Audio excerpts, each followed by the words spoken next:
რაკონებას ფლობენ თანამდებობის პირები საჯარო სამსახურის ბიუროში ქონებრივი დეკლარაციის წარსადგენად მინისტრებსა და სხვა მაღალჩინოსნებს დაახლოებით 2 თვე ჰქონდათ. ვინ დაარეგისტრირა პირადი ქონება სავალდებულო ოფიციალურ დოკუმენტში და ვის არ შეუძლია დეკლარაცია. ყველაზე მდიდარი და ღარიბი საჯარო მოხელეები ნუსა ქავთარაძის სიუჟეტში. ის, ვინც ამ დროისთვის საქართველოს ფინანსებს განაგებს, პირად ანგარიშზე ბევრს არაფერს ფლობს. ნოდარ ხადური ერთ-ერთი პირველი იყო, ვინც თანამდებობაზე დანიშვნიდან მალევე თანამდებობის პირთა სავალდებულო ქონებრივი დეკლარაცია შეავსო. რამდენადაც ვიცი, ერთ-ერთი პირველი ვიყავ, ვინც დეკლარაცია შევავსე. ბევრიც არაფერია რეგისტრირებული, მინდა გითხრათ. მე მაქვს ბინა 4 ოთახიანი გლდანში, გლდანის მეორე მიკრორაიონში ვცხოვრობ.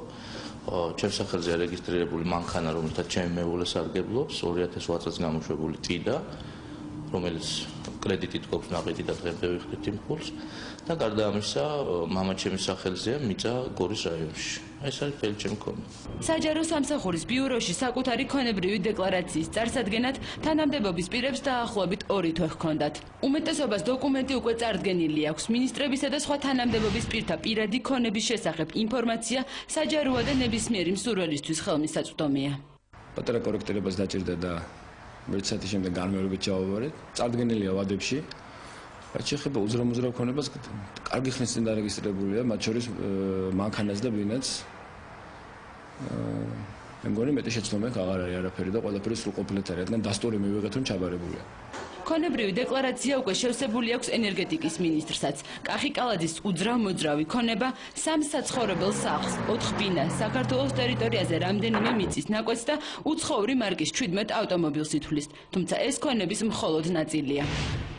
ამ დრომდე ქონებრივი დეკლარაცია არ წარუდგენია პრემიერ-მინისტრს. საჯარო სამსახურის ბიუროში ბიძინა ივანიშვილის ოფიციალურ დოკუმენტს დღის ბოლომდე დაელოდებიან.